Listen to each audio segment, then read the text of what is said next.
Maintenant dis-moi, qu'est-ce que tu comptais me dire? Aminata prit une inspiration, retrouvant son ton plus doux. Eh bien, en fait, je comptais m'enfuir de la maison demain. Nos parents refusent de nous écouter et de nous laisser choisir nos époux. Je ne peux plus supporter cette vie qu'on nous impose. Assalamuan Leikum, la meilleure communauté, louange à Allah Seigneur de l'univers. Que la paix et bénédiction d'Allah soient sur notre prophète Mohammed, sur sa famille, ses fidèles compagnons et sur tous ceux qui œuvrent pour le bien-être de l'islam. Qu'Allah le Très-Haut pardonne à tous les musulmans et musulmanes, à tous les croyants et croyantes, qu'ils soient vivants ou décédés. Qu'Allah le Glorieux accorde sa clémence à nos parents, qu'ils soient encore de ce monde ou qu'ils l'aient quitté. Un silence total s'installe après les propos d'Amadou. Leïla a les yeux remplis de larmes qui débordent et laisse des traces sur ses joues. Ramazani, quant à lui, ne saisit aucune information sur ce qui se passe et essaie de comprendre en gardant le silence. Leïla supplie Amadou. « Rentre chez toi. Je serai là demain toute la journée. Nous essaierons de trouver une solution ensemble. » Mais Amadou n'accepte pas cette proposition. D'un ton triste, il lui dit « Leïla, après ton départ, ma conscience n'était pas tranquille.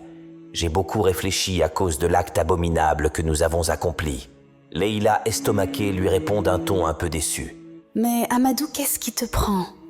Tu ne vois pas qu'il y a quelqu'un ici et tu veux vraiment qu'on parle de ça maintenant? » Amadou lui dit « Leïla, je viens de me repentir. J'espère que tu as fait autant, parce que pendant un mois tu ne seras plus. » Aussitôt, sans qu'Amadou ait terminé sa phrase, Leïla l'interrompt en plaçant sa main sur sa bouche. « Amadou, mais qu'est-ce que tu veux? Tu veux salir mon honneur devant cet inconnu? » Ramazani en a marre d'attendre. Il se lève du canapé et demande d'un ton autoritaire à Amadou. « Hey monsieur, qui êtes-vous? Et qu'est-ce que vous voulez à Leïla? Depuis que vous êtes là, vous tenez que des propos ambigus. Et tu m'aimes ma future. » Leïla, voyant le danger arriver, l'interrompt avec une gifle et s'attaque à Ramazani. « Hey vous là, avec tout le respect que je vous dois, j'ignore qui vous êtes premièrement. Deuxièmement, personne ne vous a accordé la parole. Et troisièmement, vous allez sortir de chez moi immédiatement, avant que je commette une énorme bêtise. Peu m'importe qui vous êtes, que vous soyez membre de notre famille ou pas, je vous demande de dégager tout de suite. » Ramazani, sans dire un mot, se met à fixer Leïla du regard tout en caressant sa joue. Amadou observe la scène, mais il y a quelque chose qui avait attiré son attention avant que Leïla puisse interrompre Ramazani. Ramazani, d'un ton mystérieux, dit à Leïla « Ok, je vous laisse. Rendez-vous dans 5 jours. » Puis il s'en va sous le regard d'Amadou et Leïla. Pendant que Ramazani s'en va, Amadou lui dit de s'arrêter. Ramazani s'arrête, se tourne vers Amadou et lui demande ce qu'il veut. Amadou lui pose la question de savoir ce qu'il voulait dire par « ma future ». Ramazani, d'un air mystérieux, lui répond « Demande à Leïla, elle est mieux placée pour te le dire. » Leïla, aussitôt d'un ton énervé, s'adresse à Ramazani. « Sortez d'ici, je sais quoi dire et j'ignore ce que vous voulez dire. » Ramazani s'en va et rajoute en partant « Rendez-vous dans 5 jours, Leïla. » Amadou soupira profondément, son regard reflétant un mélange de fermeté et de regret. « Leïla, tu sais ce que nous devons faire. Après ce qui s'est passé, nous ne pouvons plus continuer comme avant. » Leïla sentit son cœur se serrer douloureusement. « Que veux-tu dire, Amadou? Je t'aime et je sais que tu m'aimes aussi. Pourquoi devons-nous nous séparer? » Amadou détourna le regard visiblement mal à l'aise. « C'est une question de pureté, de rédemption. Nous avons péché et nous devons nous racheter aux yeux d'Allah le majestueux. Une séparation temporaire est la seule solution. » Mes très chers abonnés, il faut savoir que dans l'islam, une relation illicite est strictement interdite. Cependant, si 2 personnes ont commis une erreur et souhaitent rectifier leur situation en se mariant de manière licite, il existe des enseignements basés sur des hadiths qui peuvent les guider. Le prophète Muhammad, que la paix soit sur lui, a dit « Lorsque 2 personnes se sont engagées dans une relation illicite et souhaitent se marier de manière licite, ils doivent se séparer et attendre un certain temps pour purifier leur relation avant de pouvoir se marier. » Sahih Muslim, hadith numéro 2657. La durée de séparation nécessaire varie selon les écoles de pensée islamiques, mais il est généralement recommandé que la séparation dure suffisamment longtemps pour que les individus puissent se repentir sincèrement, se purifier de leurs péchés et évaluer sérieusement leur intention de se marier. Cela peut également inclure des conditions telles que la demande de pardon à Allah, l'accomplissement de bonnes actions et la recherche de conseils auprès de personnes compétentes en matière religieuse. Il est important de noter que la séparation, dans ce contexte, n'est pas une punition, mais plutôt un moyen de se repentir, de se rapprocher d'Allah et de purifier sa relation avant de l'établir de manière licite à travers le mariage. Il est recommandé aux personnes concernées de consulter des savants qualifiés et des guides religieux pour obtenir des conseils spécifiques en fonction de leur situation individuelle afin de s'assurer qu'ils suivent les enseignements appropriés de l'islam. Référence Sahih Muslim, hadith numéro 2657. Les larmes commencèrent à couler sur les joues de Leïla. Mais je ne peux pas vivre sans toi pendant un mois entier. C'est trop dur. Je ne le supporterai pas. Amadou s'approcha d'elle en disant « Je sais que c'est difficile, ma chérie, mais c'est la seule façon pour nous de retrouver la grâce divine et d'envisager un avenir ensemble, peut-être même le mariage, Inch'Allah. » Leïla secoua la tête, les sanglots alourdissant sa voix. Je ne comprends pas, Amadou. Pourquoi devons-nous subir cette épreuve? Ne peux-tu pas simplement me pardonner? Amadou la regarda avec une profonde tristesse. « Je t'ai déjà pardonné, Leïla. Mais nous devons suivre les enseignements de notre religion. C'est le prix à payer pour notre salut. » Sans un mot de plus, il s'en va laissant Leïla effondrée, en proie à une profonde détresse. Une fois dans sa chambre, Leïla referma la porte de sa chambre derrière elle, le cœur lourd. Elle s'effondra sur son lit, les larmes dévalant ses joues. Son téléphone vibra dans sa poche. C'était sa cousine Aminata. « Oui, allô Aminata ?» répondit Leïla d'une voix triste. « Oui, Leïla, qu'est-ce qui ne va pas? Je t'entends pleurer. » s'inquiéta Aminata. Leïla prit une profonde inspiration pour se calmer un peu. « Oh, Aminata, c'est terrible. Amadou et moi, nous avons commis un péché. » À ces mots, Aminata étouffa un cri de stupeur. « Un péché? Que veux-tu dire? Vous avez... » Elle n'osa pas prononcer les mots. Leïla avoue la honte tintant sa voix. « Oui, nous avons cédé à la tentation. Et maintenant, Amadou veut qu'on se sépare pendant un mois pour nous racheter. » Aminata serra les dents, son ton se faisant soudain plus sévère. « Comment avez-vous pu faire une chose pareille? Vous avez trahi les enseignements de notre religion. Leïla, tu te rends compte de la gravité de votre acte? » Leïla baissa la tête, submergée par la culpabilité. « Je sais, Aminata, je sais. Mais je l'aime tellement, je ne peux pas vivre sans lui. » « L'amour, s'emporta Aminata. Votre amour a conduit à la ruine de votre âme. Vous devez vous repentir sincèrement, Leïla. Sinon, vous ne pourrez jamais trouver le pardon d'Allah. » Leïla serra les poings, déterminée à ne pas céder à la pression de sa cousine. « Je sais ce que j'ai fait, Aminata. Mais je ne regrette pas mon amour pour Amadou. Nous allons nous séparer comme il le souhaite, et j'espère qu'ensemble nous trouverons le chemin de la rédemption. » Aminata resta silencieuse un moment, visiblement contrariée. Puis elle soupira. « Très bien, Leïla.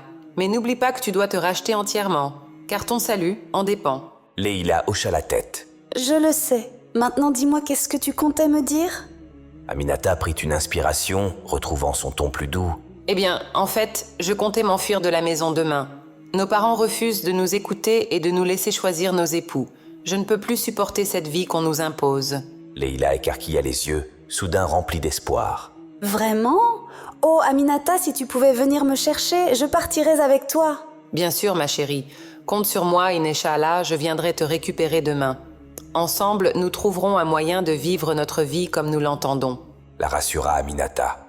Un mince sourire se dessina sur les lèvres de Leïla. « Merci, ma sœur, je t'attendrai. » Elles échangèrent quelques mots de réconfort avant de raccrocher.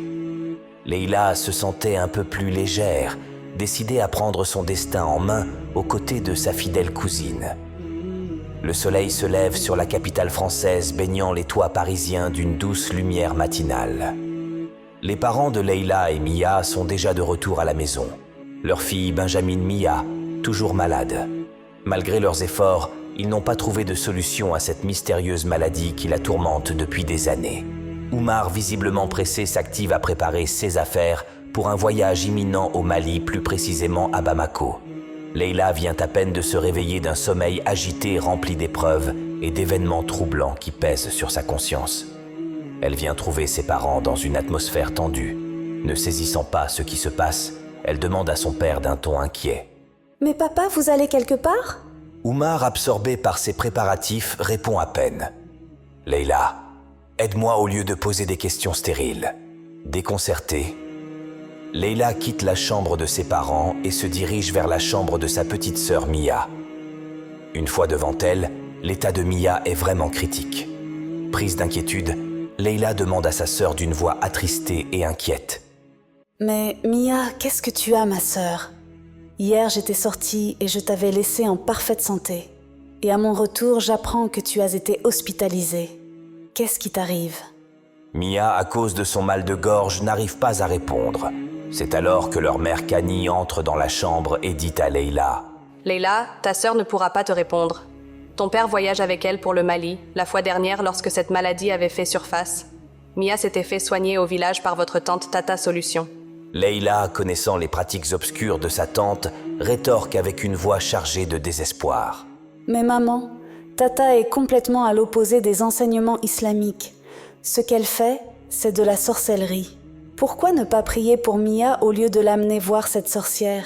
Kani ignore les objections de sa fille, prend Mia par la main et sort de la chambre sans un mot. Quelque temps après, Oumar était déjà prêt dans sa voiture pour l'aéroport. Il s'adresse sérieusement à sa fille Leila, lui disant d'un ton menaçant « Leila, j'espère que tu as pu faire connaissance hier avec ton futur mari, Ramazani. Je vais au village voir Tata Solution, ta tante, pour la maladie de ta sœur. Je ne vais pas traîner là-bas, vu que ton mariage avec ton cousin Ramazani est dans 5 jours. Alors derrière, tu as intérêt à être sage, à te comporter en adulte et à ne pas nous faire honte. » Voulant s'exprimer pour faire entendre sa voix, Leila dit « Mais papa… » Mais son père lui coupe sèchement. « Non, Leila, je n'ai pas le temps pour t'écouter pleurnicher comme d'habitude. » Sur ces mots, Oumar s'en va avec Mia, laissant derrière lui une Kani attristée et une Leila dévastée, le cœur lourd et l'esprit en ébullition face à l'injustice de sa situation. L'après-midi, Kani sort pour rendre visite à la mère d'Aminata.